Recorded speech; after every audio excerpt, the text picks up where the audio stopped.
আজকে একই হুলস্থুল কাণ্ড বন্ধুরা। রাস্তা দেখে তো আমি প্রথমত ভয়ে পেয়ে গেছি। রাস্তা একদম জাম হয়ে গেছে গাড়ি দিয়ে। এত গাড়ি কেন দাঁড়িয়ে আছে এখানটায়? আর যেদিকে আসছিলাম সেদিকে প্রচুর বাইক আসছিল, একদম হন হন হন হন করে বাইক ছুটছে। আমি বলি কী ব্যাপার? প্রথমত আমি দেখে তো ভয়ে পেয়ে গেছি, কারণ বুঝতেই পারছো আমি প্রথমে মানে যে কোনো জিনিস এরকম দেখলে পরে, এরকম ভিড়ভাট্টা দেখলে পরে আমি ভয় পেয়ে যাই। তারপরে এখানে দাঁড়িয়ে আছি, অপেক্ষা করছি, অনেকটাই সময় গড়িয়ে যাচ্ছে, তবু আসছে না, টাইম পেরিয়ে যাচ্ছে। সামনে একজন দিদিকে দেখে জিজ্ঞেস করলাম যে কী হয়েছে। উনি পরে বললেন যে রাস্তা অবরোধ করা হয়েছে। তো অপেক্ষা করছি, মানে উনি বললেন যে বাচ্চাদের মানে স্কুল গাড়ি আর অ্যাম্বুলেন্স গাড়িগুলোকে ছাড়বে। তো সেই জন্য একটু নিশ্চিন্ত হলাম, নাহলে তো আমি আস্তে আস্তে গুটি গুটি পায়ে এগিয়েই যাচ্ছিলাম। আমি কিন্তু নাইটি পরেই গেছি, আর তারপরেও মন মানছিল না। মনে হচ্ছিল আমি ওই মোড়ের দিকে চলে যাই, ওখানে গিয়ে দেখি কি হয়েছে, ছেলে কোথায় আটকা পড়ে আছে, হয়তো ওখানেই আটকা পড়ে আছে, এরকম একটা চিন্তাভাবনা হচ্ছিল। গুটি গুটি পায়ে অর্ধেকটা এগিয়ে যাওয়ার পর তারপরে ওই দিদির কাছে শুনে একটু আশ্বস্ত হয়ে ওখানেই দাঁড়িয়েছিলাম। কিছুক্ষণ পর গাড়ি আসলো, আর তারপরে ওদেরকে নিয়ে আসলাম। ওর সাথে যে আর একজন যায়, একজন দিদি, ও তো ভয়ে পেয়ে গেছিলো, ও ছোটো বাচ্চা, ভয় পেয়ে গেছিলো, কান্না করছিল। তো ওর দাদা নিতে গেছিলো, পরে আমরা সবাই সান্ত্বনা দিলাম, তারপরে একটু চুপ হয়েছে, বাড়ি চলে আসলাম। আর তারপরে দেখতে পেলাম যে একজন কীর্তনী আঙ্কেল এসছেন। তো ভালো লাগছিল কীর্তনটা শুনতে, তাই দাঁড়িয়ে একটুখানি শুনছি। সবাই একটু দেহ ঘর ভাড়া দেবেন, একটু ঘর ভাড়া, এই দেহ ঘর ভাড়া আমার গোবিন্দের, আর কারোর জন্য না। এই দেহটার ঘর ভাড়া, এই ঘর ছেড়ে একদিন যেতে হবে সবাইকে।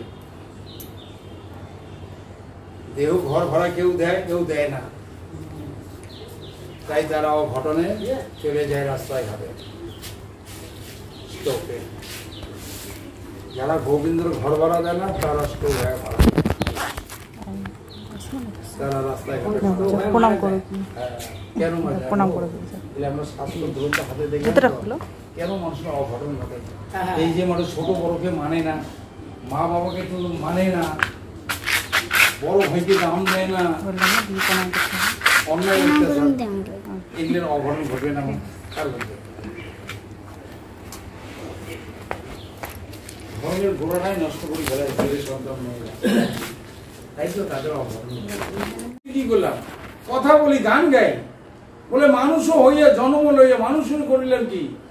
মানুষ হয়ে যদি বিহুষ হলে হয়, তার ভগবান মেলে না, আবার নামের গুণে তার ঈশ্বর মেলে।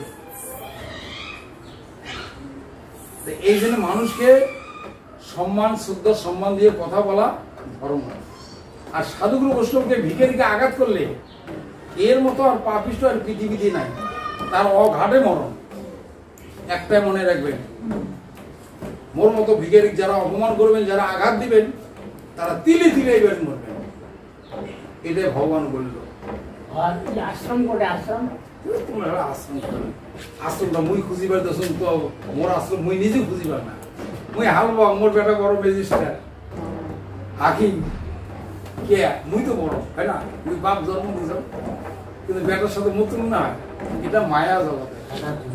ছেলে মেয়ে যতই উঁচু পদে বড় জায়গায় থাক না কেন, এরকম অনেকেই আছেন নিজেদের ভক্তি আর নিজেদের পছন্দ মতো ডাউন টু আর্থ থাকতে ভালোবাসেন, ভগবানের ভজন সাধন করেই জীবনটা অতিবাহিত করতে চান।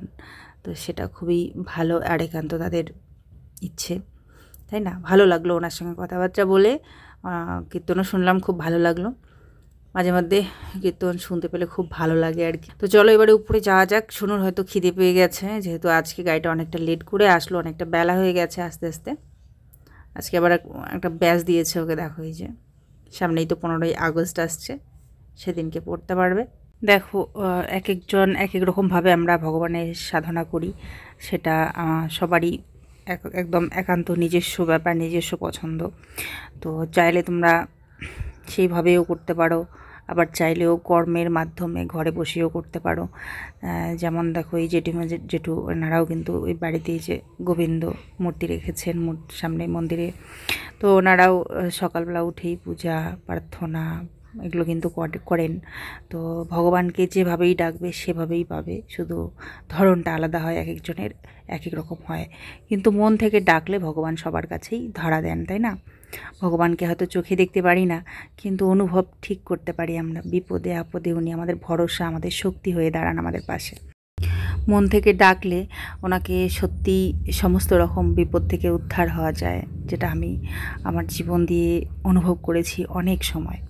তবে হ্যাঁ, উনি যা করেন সব মঙ্গলের জন্য করেন, সব ভালোর জন্যই করেন। কখনো কখনো আমাদের সাথে মন্দও হয়, সেটা হয়তো আরও ভালো কিছু হওয়ার জন্য। পরবর্তীতে আমরা বুঝতে পারি যে হ্যাঁ, এটা হয়েছিল বেশ ভালোই হয়েছে, তার জন্য এটা হয়েছে। দেখবে তোমরা এরকমও অনুভব হয় কিন্তু। ভালো মন্দ নিয়েই জীবন, শুধু ভালোই হবে তা কিন্তু নয় বন্ধুরা। ভালোটা মানে খারাপটা যদি না থাকতো তাহলে ভালোটার কোনো মূল্যই থাকতো না, আমরা অনুভবই করতে পারতাম না যে এটা ভালো, তাই না বলো? যাই হোক, সবসময় বিশ্বাসটা রাখতে হবে আর কর্ম করে যেতে হবে। ভগবান বলেছিলেন যে হাজারো কর্মের মধ্যে আর কি ওনাকে যখন আমরা স্মরণ করি সেটা সবচেয়ে বড় তীর্থভ্রমণের কাজ হয়ে থাকে। কারণ দেখো, কাজের মধ্যে ব্যস্ততায় আমরা কিন্তু সেখানেই ধ্যানটা দিয়ে ফেলি, কাজের মধ্যেই সে ভুলে যাই সব কিছু। কিন্তু তারপরেও কর্ম করতে করতে যদি আমরা তাকে স্মরণ করতে পারি তাহলে সত্যিই আমরা অনেক বড় প্রাপ্তি করতে পারি আমাদের জীবনে। তো বাড়ি চলে আসলাম, আসার পরে এই যে একটা চাটনি বানিয়ে নিচ্ছি। আসলে ভালো লাগছিল, ওটা মনে হচ্ছিলো একটু চটপটা কিছু হলে ভালো লাগবে খেতে। তো তার জন্য একটা চাটনি করছি। এখানে আলু আর পটল দিয়ে করছি চাটনি। রসুন দিয়েছি, পেঁয়াজ দিয়েছি, কাঁচা লঙ্কা দিয়েছি, আর একটা ছোট্ট শুকনো মাছ দিয়েছি। আর এখানটা হচ্ছে আলু পটলের চোখলা, এগুলো ভালো করে ধুয়ে একটু সামান্য পরিমাণে লবণ আর হলুদ দিয়ে ভেজে নিলাম। আর এদিকে দেখো পটলগুলো ভেজে নিয়েছি, পটলগুলো একটু শুটিয়ে গেছে, ওরকমই ভাজা করে নিয়েছি। আর এখানটা হচ্ছে এটা হচ্ছে তোমার শোলা কচু তার পকোড়া, আর তার সাথে এই যে বেটে নিলাম, এটা মিশিয়ে কী বলে মিক্সিতেই ঘুরিয়ে নিলাম, ব্যাস হয়ে গেছে। তো চাটনি, পকোড়া, চপ আর কি, আর পটল ভাজা, আর তার সাথে কিন্তু পাঁচমেশালি সবজি। এই দিয়ে এখন খাওয়া দাওয়াটা সেরে নেব। দারুণ জমে গেছিলো আজকে খাওয়া দাওয়া, কারণ এই চাটনিটা এত ভালো হয়েছিল খেতে, কি আর বলবো। মনে হচ্ছিল এটা দিয়েই ভাতটা খেয়ে নিতে পারবো, আর কিছু দরকার নেই।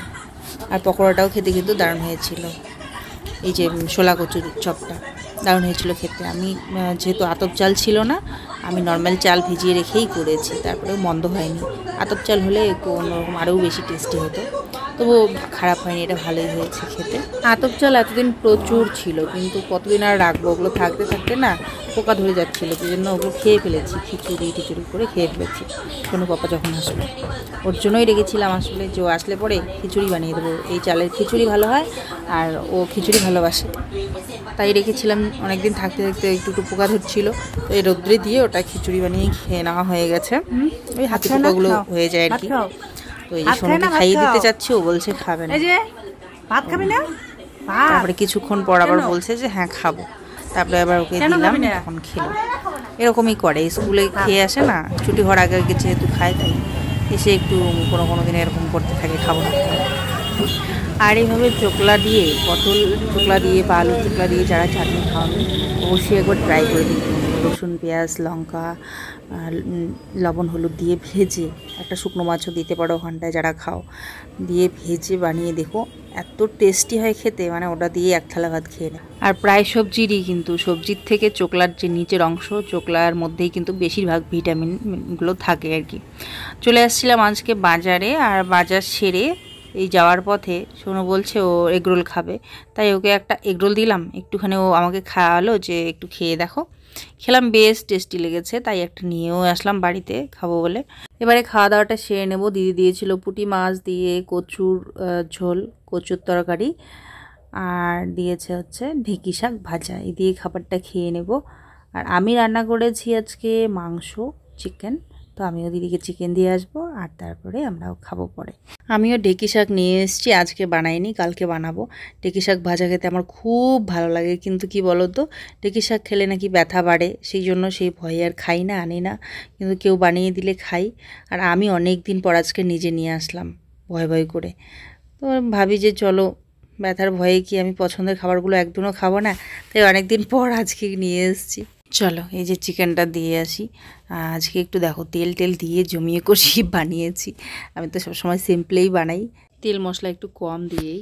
সোনু পাপা বা অন্য কোনো আত্মীয় স্বজন কেউ আসলে তখন বিকল্প হয়, তখন কিন্তু এভাবেই বানাই, তখন আর সিম্পলি বানাই না। কিন্তু আমরা যখন সোনু আর আমি খাই নর্মালি, তখন তেল মশলা একটু কম দিয়েই নর্মালভাবেই বানাই, যাতে সেটা সহজ পাচ্য হয়, হেলদি থাকে। কিন্তু সোনু পাপা আসলে তো ওর টেস্টটাই আগে প্রাধান্য দেয়, যে জন্য ওকে টেস্টি করে বানিয়ে দিতেই হয়। আর কেউ আসলেও তাই, টেস্টও তখন তেল মশলা না দিলে তো টেস্ট হবে না।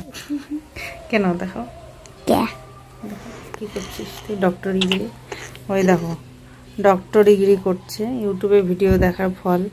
এই যে আলুর পেট থেকে নাকি বেবি বের করেছে কেটে, বেবি বের করার পর এই যে পেটটা এখন সেলাই করে দিচ্ছে। এই যে ডক্টর ডিগ্রি করছে, আমার ছেলে ডক্টর হয়ে গেল গো, ডক্টর হয়ে গেল।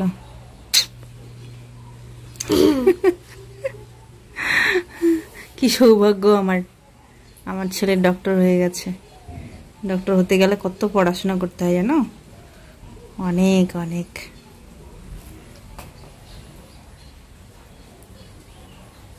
আমার ছেলে হয়ে গেল ডক্টর, অপারেশন করছে।